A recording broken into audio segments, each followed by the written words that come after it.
I'm going to present to you a theory used in education, and it's not useful. I'm not presenting this because it's useful in terms of education. And actually in education, this is quite old hat now, and many people have moved on from Bloom's taxonomy. Bloom was a educationalist, and he proposed this theory, this pyramid here, of the different levels of learning is what he called them, and what they required. So the bottom level of learning just requires remembering, recalling facts, basic concepts. Then we go to the next level where you have to understand, which requires you to explain ideas and concepts. Then when you can actually apply something, shows that you've then been able to have a different level of critical thought. Analyze, so if you if you show analysis, so if you're talking about essay writing, for example, the more you do this, the more you move up this pyramid, will be where you start to get the higher marks. So you show analysis, you show evaluation, and it shows that you can justify a concept or a decision. You can appraise and argue and defend and judge. Again, it shows a much higher level of understanding. And then finally, create. Can you create something new or original based on what you've learned? So you may be asking at this moment, what does this have to do with asking questions? Well, it brilliantly gives us a nice matrix on the sorts of questions we need to ask to get the relevant things from our customers. So if we want our customers to remember something, what sorts of questions can we use to simply ask them to remember something? And then finally, we want them to create a better future, and we want our product or service to be part of this better future. So if we can ask them questions that are going to make them think critically and create new solutions and produce new, that's going to be far more powerful. This is a simple matrix of questions that are in your course booklet and are easy to download from my website. They'll be in the digital assets in the membership page. And it's a really, really simple way when you're planning questions in advance to use with your customers, or even when you're just thinking in your head of the sorts of questions which will be useful with your customers. And at the different phases, have a look at this. So down the left-hand column, we've got the different, and you'll see there's only one question here that doesn't have a W at the start of it. So we have who, what, where, when, how, why. And then on the top layer, you have was, did, can, will, would, might. And you'll see that they mirror the Bloom's taxonomy. So was, remember, so you're asking who was the sales director? That requires someone to remember. What was the problem with such a thing? Remember, again, what did?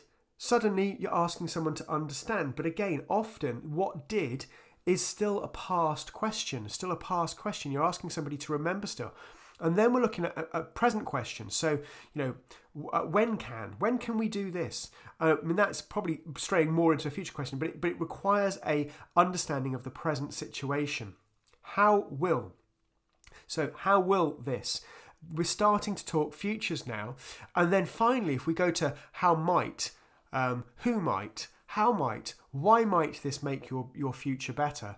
Suddenly, we are getting that customer to think critically and to think more in depth, and we're much more likely to excite the chimp if we're talking in terms of the higher order questions that we can think of. So use this matrix to inform the questions you're going to ask your customers. A flowchart for how to ask good questions to your customers. And you'll see here that I've divided it into past questions, present questions, future questions. And I've color-coded it again because ultimately in sales, we want to be asking questions which require action and create a different future.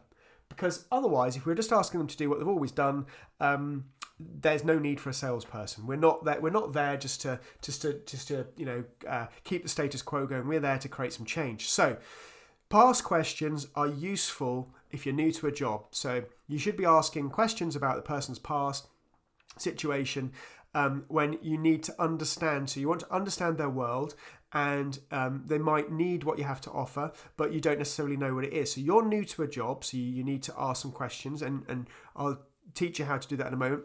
A new customer, so you've never met this person before, a new market maybe, and as a result, you need to ask some questions around it. Now, it's perfectly okay to ask these questions as long as your customer's happy to do so. These are for your benefit because these are questions that are helping you understand the customer's world. They're past questions. And as a result, they are beneficial for you rather than the customer. Now, if you can't answer this question, so this question at the top here, do you understand your customer's world and why they might need what you have to offer? If you answer no to that question, so you don't understand them yet, then this is where you need to explore their circumstances and ask past and present questions. So you need to ask questions about what's been going on in the past, what's been going on, what's going on at the moment, so that you can start to understand their customer's world.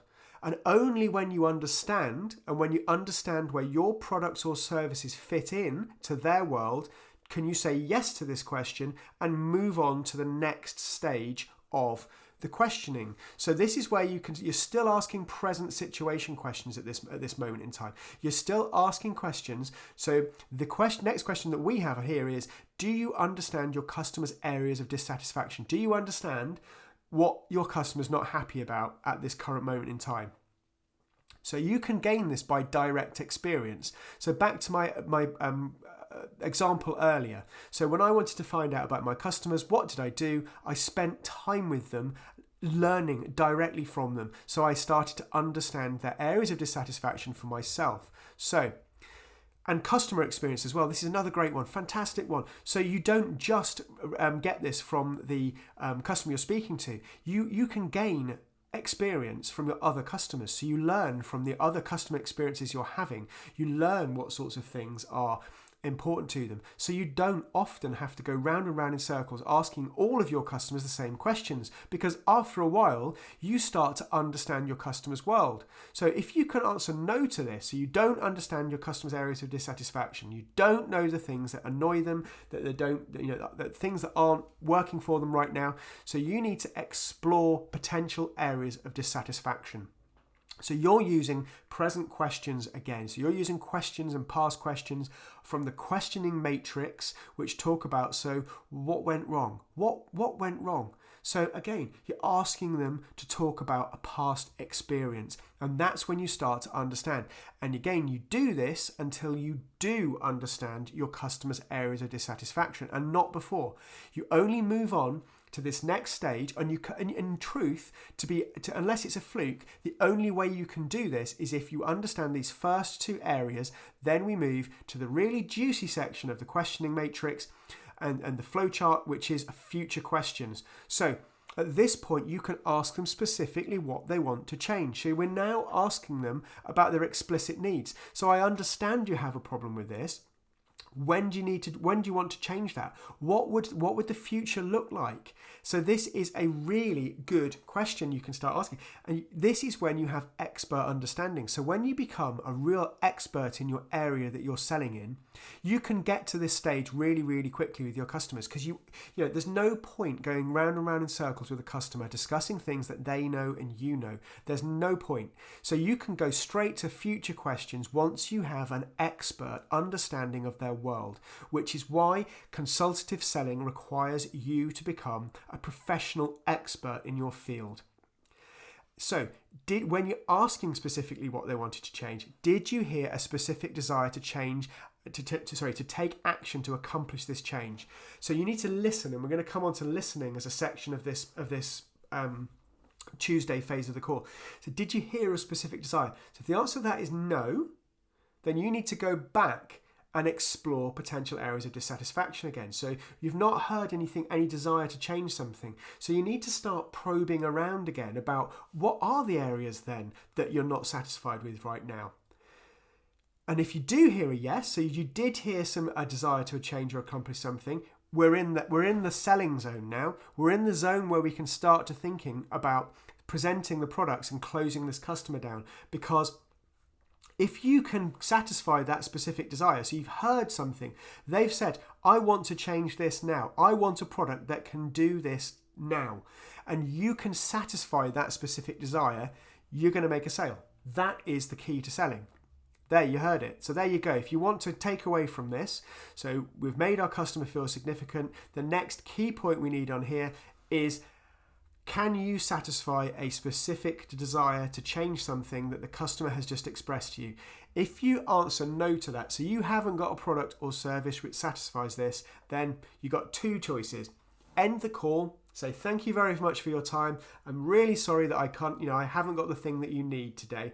Or you explore other circumstances. You go right back to the top of this flowchart and you explore their other circumstances with other products that you might have to sell them. Because if you can't satisfy these desires, you have to think about and look at other new ones. And you can do this with your current customers as well. So you have, this, we're not just talking over one sales call here. This could be over a number of sales calls. So you go back to the start and you start exploring new circumstances, past and present, that may uncover other areas that you can satisfy.